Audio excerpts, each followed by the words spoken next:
Bonjour, bienvenue dans ma bibliothèque. Nous sommes à Montréal le 8 juin 2014. Mon nom est Bruno Lalonde. J'ai tellement de choses à vous dire aujourd'hui, je ne sais pas par où commencer. On va y aller par le commencement. Hier, je suis allé voir cette exposition. Allez-y. Je n'ai pas de mots assez forts pour dire mon enthousiasme sur cette exposition. La chasse à l'objet du désir. Ici, je vous montre le catalogue.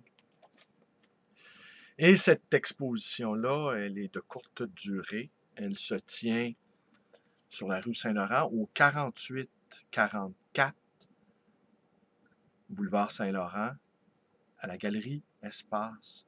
Et elle se tient jusqu'au 17 juin. 75 artistes et groupes provenant de plusieurs endroits. Toujours dans la mouvance des surréalistes. Cette aventure surréaliste qui, au fond, ne meurt pas. Car être un surréaliste, c'est une manière d'être. C'est comme être un anarchiste. Et ces surréalistes-là, ils sont dans la mouvance des anarchistes. Et donc, je vous montre ici le catalogue, qui est une pure merveille, à tout point de vue. Je sais que l'éditeur Enrique Lechuga a travaillé très, très, très fort pour ça. Et ça paraît parce que c'est magnifique. Et également, c'est un petit tirage. J'ai voulu le payer, il n'a pas voulu me l'offrir. Mais ne perd rien pour attendre, car ce don-là ne restera pas impuni.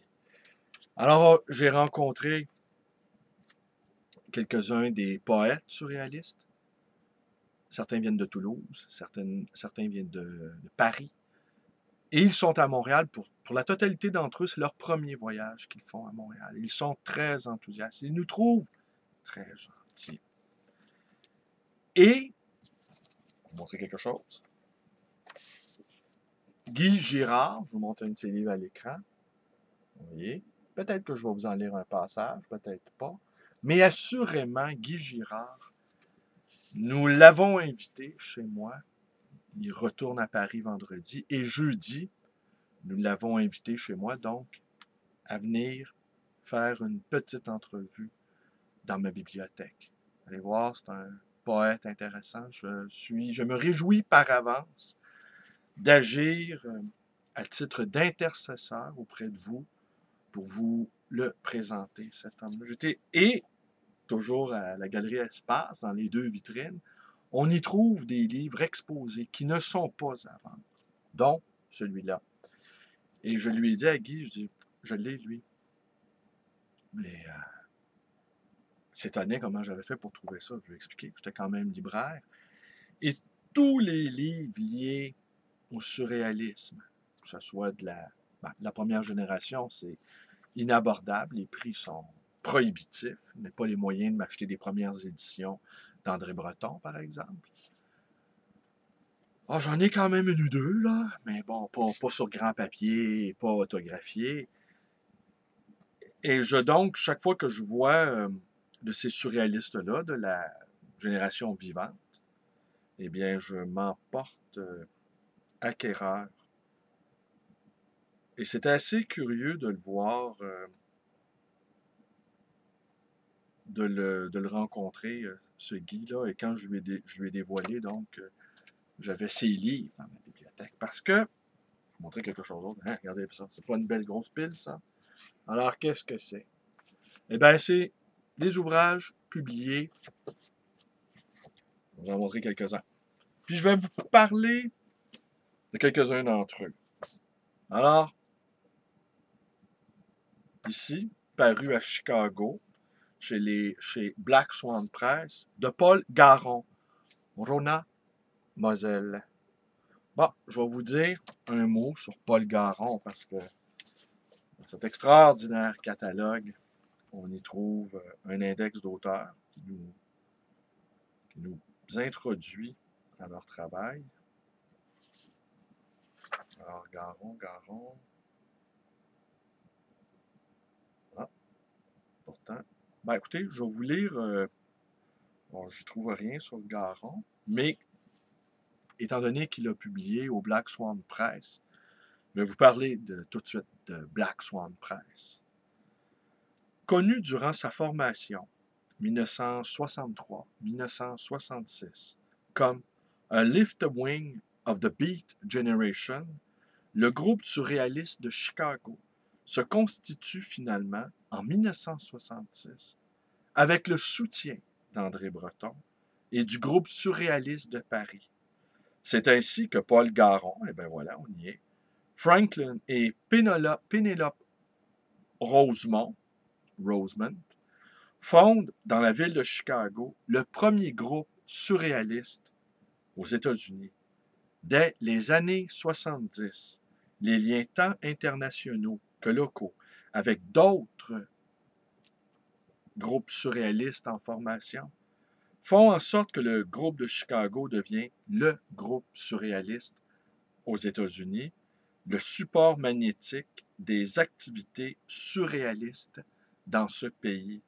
Des interventions dans l'ordre culturel, quotidien ou politique se suivent jusqu'à aujourd'hui dans Arsenal Surrealist Subversion et leur maison d'édition Black Swan Press. Ses principaux organes de diffusion rendent compte de l'étendue de son projet. Herbert Marcuse, et non le moindre, qui avait eu contact avec le groupe, déclara « Il est réconfortant de constater combien de nos idées convergent. » Je vais tout de suite enchaîner avec un autre auteur que j'ai rencontré hier, qui lui aussi se disait ravi de son séjour à Montréal, Claude Lucien Coët. Et j'ai peut-être 2 ou 3 livres dans ma bibliothèque de cet auteur-là. J'ai pas osé lui dire que j'avais ces livres dans ma bibliothèque, contrairement à Guy Girard. Déjà, de voir l'étonnement de Guy Girard m'avait amplement suffi. Il ne faut pas exagérer. Mais là, maintenant, il va écouter la vidéo, hein, tôt ou tard. Et bien, il saura que j'ai ces livres dans ma bibliothèque. Donc, Claude Lucien Coët, passionné à la fois par l'écriture et par la physique fondamentale, a été chercheur au CNRS, démissionnaire, puis professeur quelques années plus tard, sans pour autant abandonner la plume. Il participe aux activités du groupe surréaliste de Paris. Parmi ses essais et plaquettes de poésie, notons principalement Événements, paru en 1971, Nomade, Potlatch la nuit, 1991, Anecdote chez Brocéliande en 1996, Rencontre chez Luz Média en 1997, Essai d'autocosmologie, APA 2012, Collaborateur épisodique d'Anna Lagon, Le pied de grue, ou des Cahiers de Lumbo. Il vient avec Guy Girard et Pierre-André Sauvageau. Il vient de publier avec Guy Girard et Pierre-André Sauvageau Pornographie courtoise en 2014. Là, je vais enchaîner avec l'éditeur de Sonambula, Enrique Lechuga. Mexique, il est né au Mexique en 1973. Collagiste et musicien, il a fait partie des activités du groupe Acrata da Mis Amores. Oh, l'accent. En 2005, il s'établit à Montréal, Québec.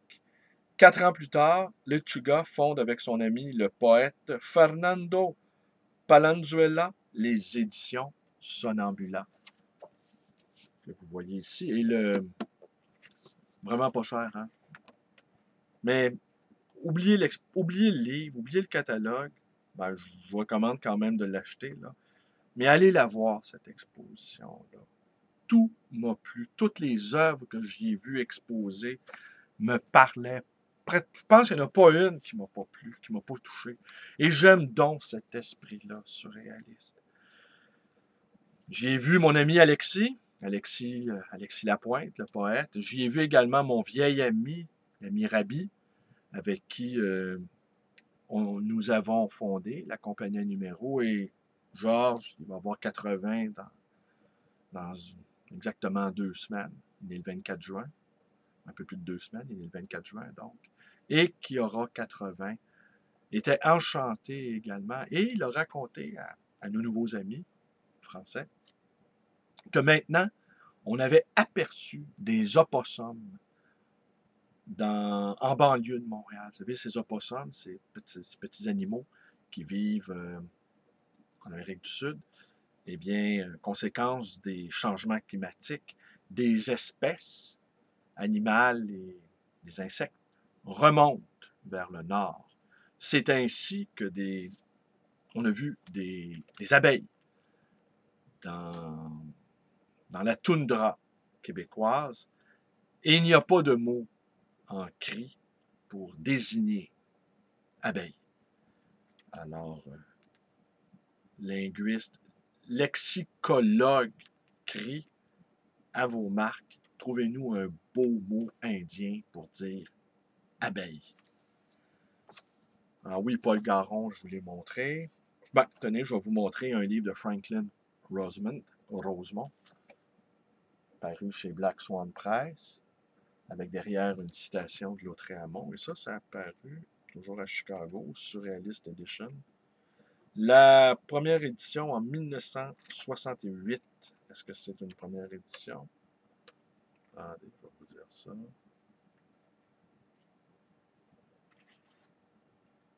Eh bien oui, on dirait que c'est la première édition.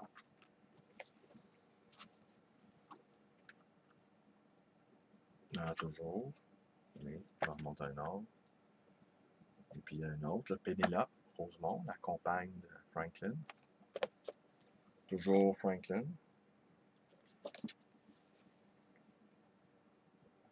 Alors ici, un numéro d'une revue qui s'appelle Race Traitor.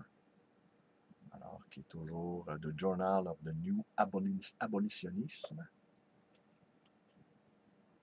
Alors, oui, paru en 2001.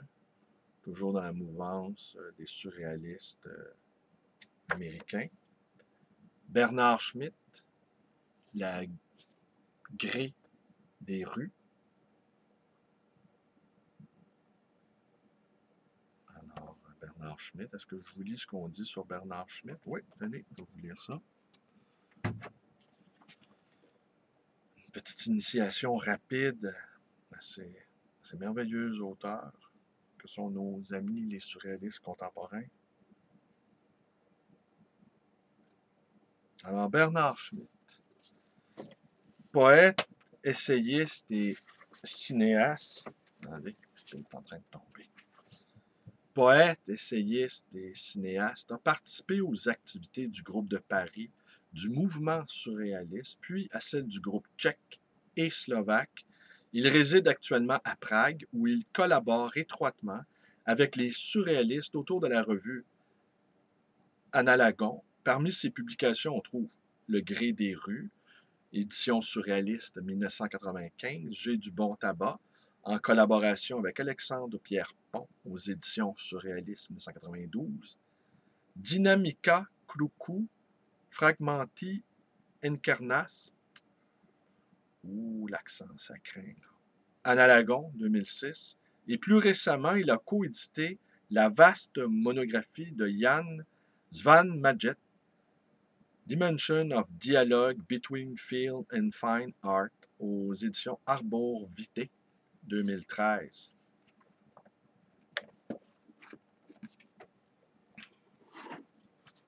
Qu'est-ce que je ne vous ai pas montré encore? Oh. Alors, une autre publication de Black Swan. Alors, ceci de Don Lacoste. Surréalisme, 1968, Paris, Prague, Chicago. Hein, le soulèvement le printemps tchèque. Voyez, encore. On poursuit. Et je sais que j'en ai beaucoup d'autres. Je suis content d'avoir réussi à les retrouver dans cette bibliothèque-là, complètement chaotique. Mais bon. Alors, en regardant tous ces poètes, ces peintres invités à cette exposition-là, je me faisais la réflexion suivante. Je me faisais la réflexion suivante à la suite d'une réflexion que j'ai entendue hier à ma librairie, venant d'Édouard Finn. Édouard Finn, dont nous allons publier les mémoires à la compagnie numéro. Vous allez voir, c'est très intéressant, Édouard Finn. Et Édouard lui disait qu'un de ses profs de musique disait, quoi qu'on fasse, quoi qu'on entreprenne, il y aura toujours seulement 4% de la population qui s'intéressera à la musique classique. 4%. Et rien n'y changera. Jamais rien n'y changera à l'affaire. Et je partage cette réflexion-là, que ce soit en poésie, en littérature, en philosophie, en art plastique, en danse contemporaine. Nous nous adressons toujours au petit nombre et nous appartenons également toujours à ce petit nombre-là d'amoureux. Et je prétends que c'est ce 4%-là qui fait que toute la société tient encore.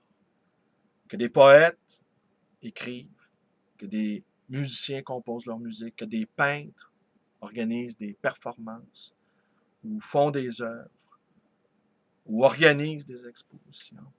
Tout cela fait que c'est le ciment invisible qui fait que notre monde ne sombre pas tout à fait. Et que même l'amateur de culture de masse, de culture industrielle, et bien souvent contre lequel il s'élève contre ce 4%-là, jugeant que c'est inutile, jugeant que ça ne sert à rien, jugeant même que ce sont des êtres, les poètes, ce sont des parasites, et même lui qui s'en prend aux poètes, eh bien, il a besoin de cette assise-là invisible de la poésie pour pouvoir continuer à regarder ces parties de hockey tranquilles. Que si nous disparaissions tous, écrivains, poètes, philosophes, musiciens, peintres, eh bien, le monde dans lequel nous sommes s'éroderait, s'évanouirait, disparaîtrait, sans doute. Avons trop souvent le sentiment de notre inutilité, mais c'est par cette inutilité-là que nous sommes nécessaires. Nous qui ne servons à rien sommes le ciment de toutes ces choses-là qui, semble-t-il, servent à quelque chose. Nous ne servons à rien.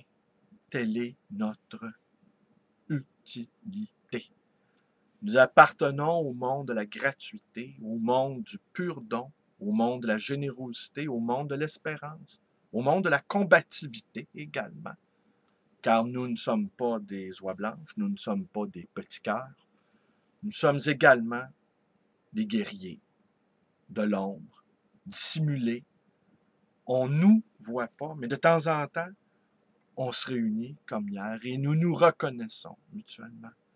Et nous comprenons que notre rapport au monde est nécessaire, malgré notre apparente inutilité. Est-ce que je conclue là-dessus? Je conclue là-dessus. Je ne vous lirai rien de Guy Girard, mais de toute façon, Guy Girard, vous allez le rencontrer. Il a accepté notre invitation à venir s'entretenir avec nous, avec vous, sur ma chaîne YouTube. Alors, d'ici quelques jours, vous allez voir ça sur vos écrans. En attendant l'exposition, allez la voir.